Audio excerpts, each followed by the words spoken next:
Welcome to episode 239, Effective Strategies for Better Listening.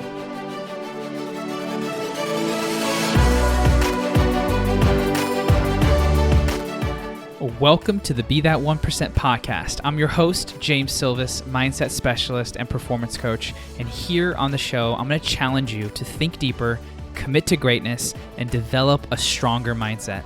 You'll hear stories from those who are living life on their terms, and you'll receive strategies that will help you level up. So the question is, are you ready to be your own 1%? Let's get started.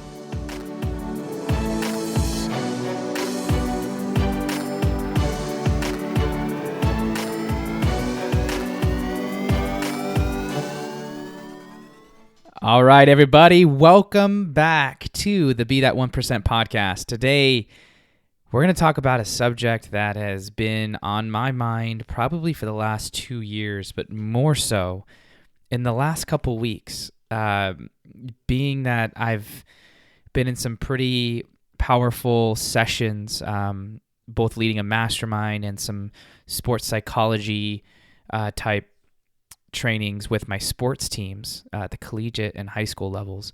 I've realized more and more the importance of listening. The power of listening, that if a parent listens more to their children, what would happen, right?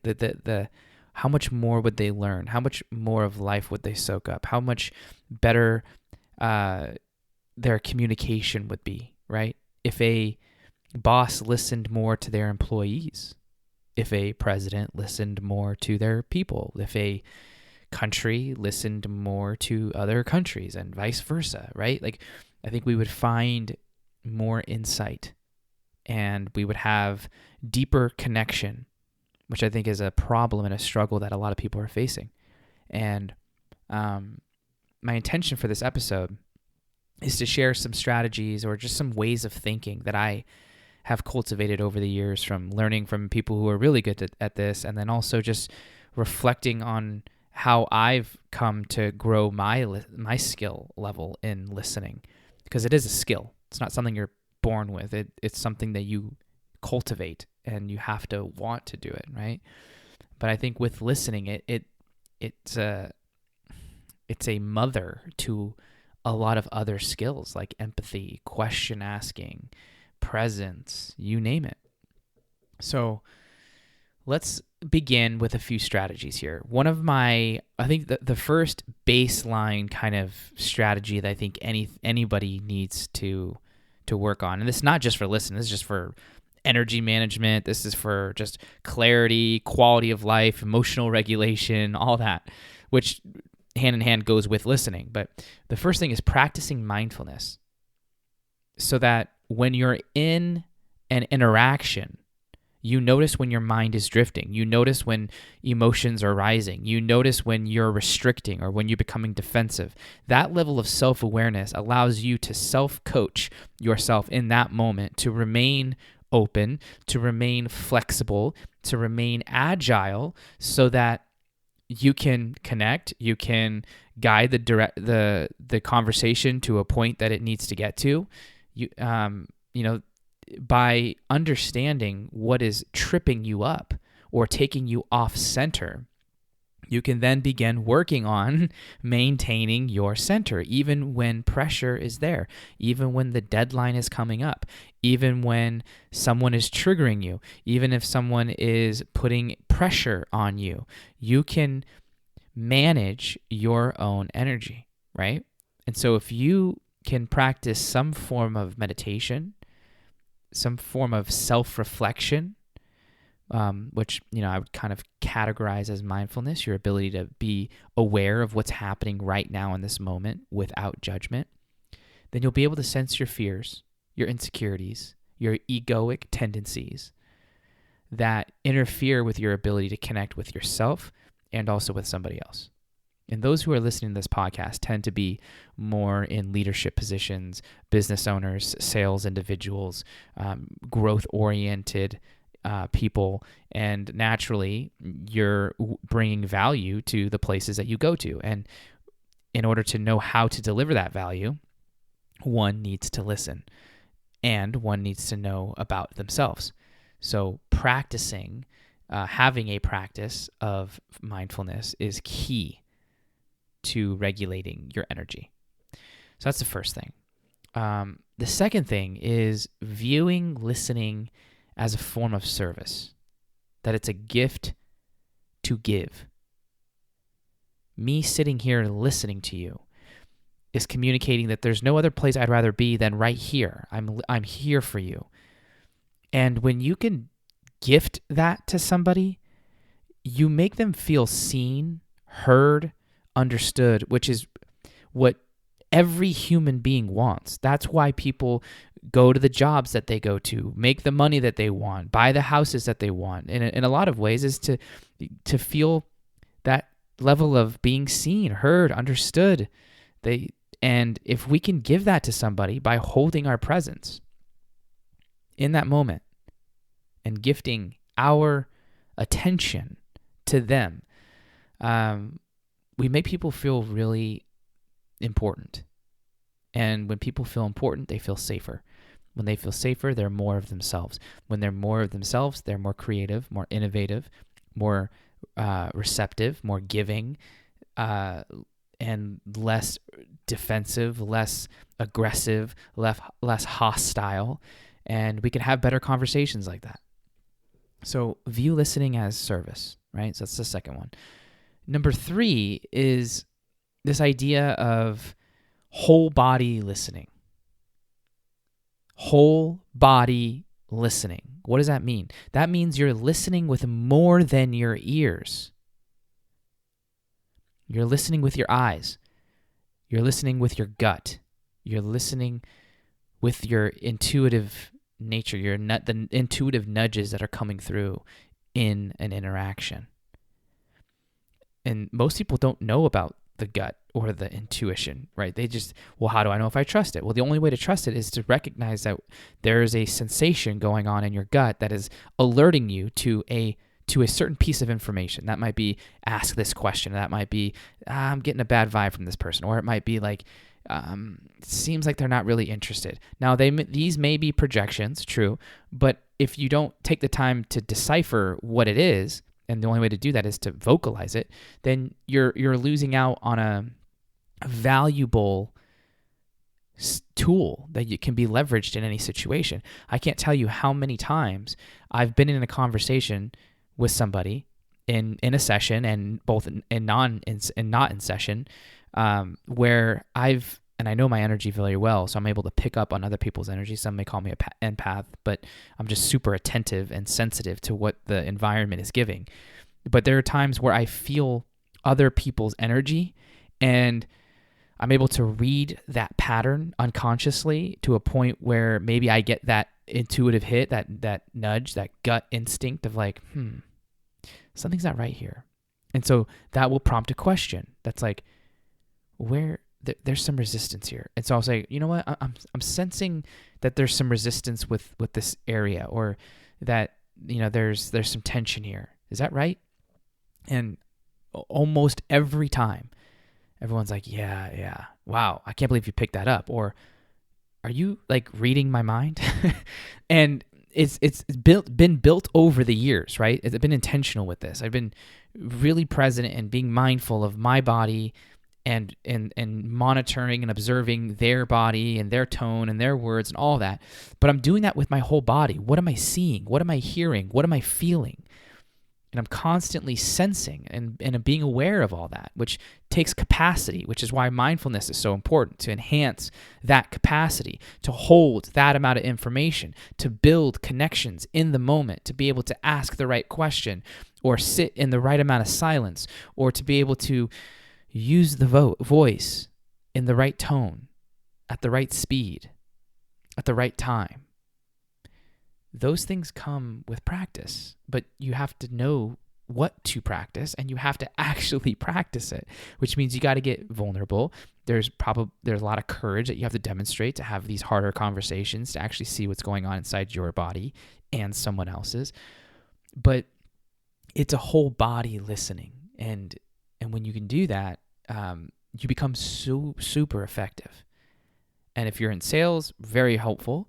If you're a parent, very helpful. If you're a boss trying to, rally the troops and your employees, very helpful. Like any human interaction, this is super important.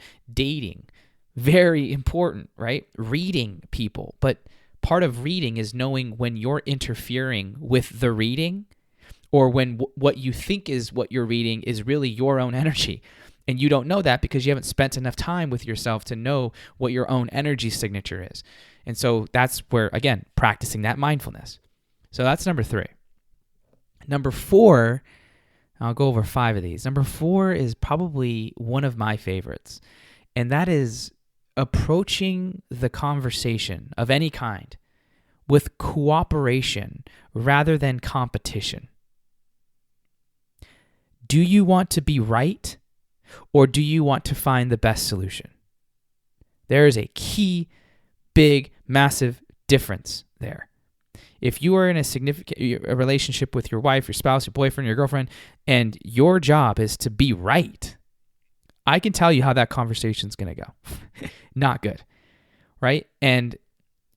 But when you approach a conversation with, we're on the same side, we're on the same team, I am on your team.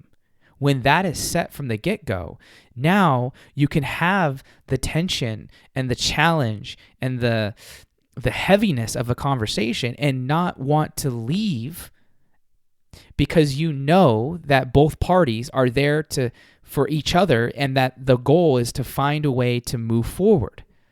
Cooperation. But if it's competition, then one has to be wrong and one has to be right. When in reality, both are right. Because our reality, we make our own reality right by finding the things that validate what we think.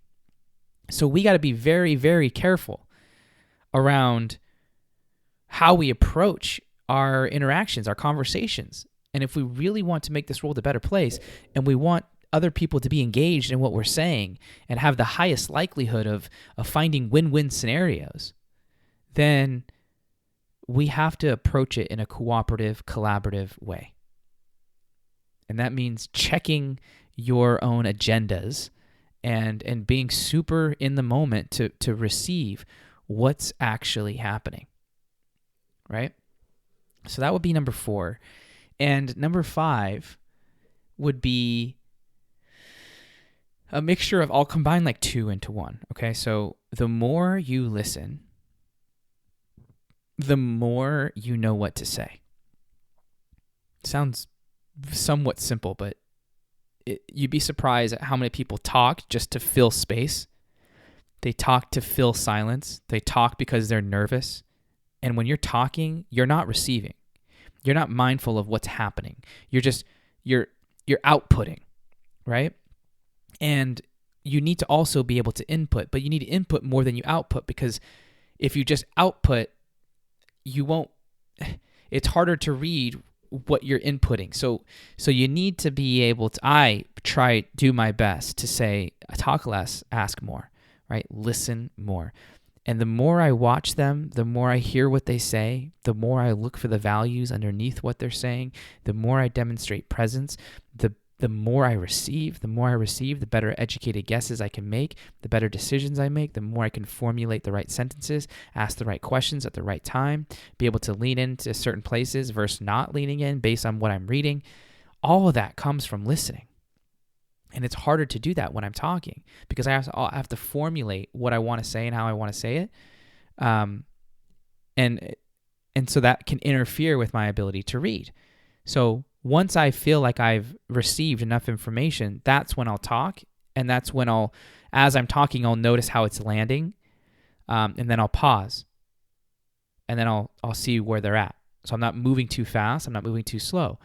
And this helps me regulate the conversation and make sure that there's a buy-in a majority of that time that we're together. And this is what I've seen to be really, really, really effective. So a subset to that would be, the more you listen, the more I find out about myself. The more I listen to somebody else, the more I realize how similar we are. Man, your struggle with this is actually reminding me of my struggle of that.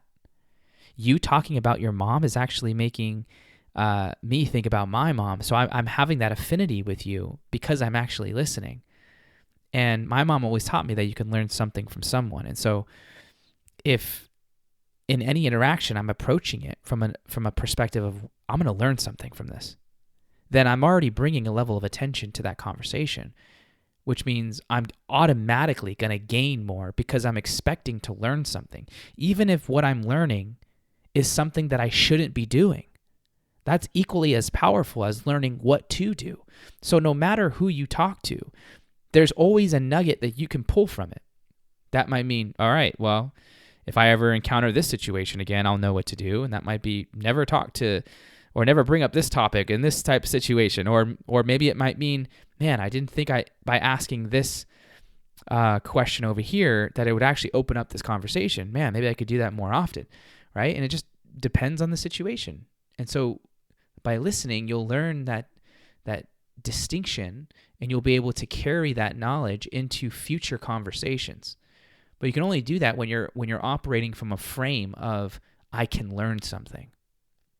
What can I learn from this? The more I listen, the more I know what to say. Like that is a really effective way of viewing an interaction with somebody. So these strategies have served me well. In my experience, having worked with over 8,000 people from 12 countries now, in a very diverse amount of industries, this framework or these strategies have helped me in all of those areas. And a lot of my business is built on referral. It's built on word of mouth, which comes down to the value that I bring and the ability to the relationships that I can create. And what it really comes down to is the ability to listen. This constant feedback that I get back time and time again is, James, you're a really good listener. And I hear that and I thank them for that. And I still try to get better. Because no matter how great something is, there's always room for improvement. It's something I truly, truly, truly believe. And so after every interaction, I'm like, okay, how can I do better? How can I do better than that?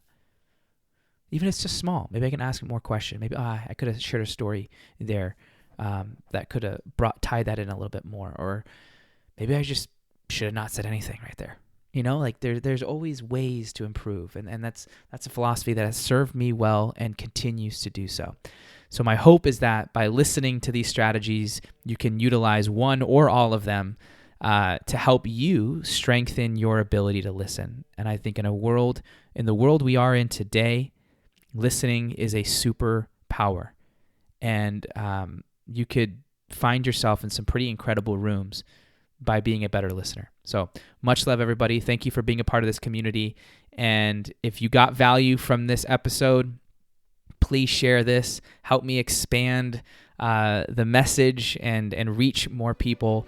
And just shoot this message over, or this episode over to someone that you think would really need to hear it. All right? Much love. I'll talk to you soon. See you in the next one.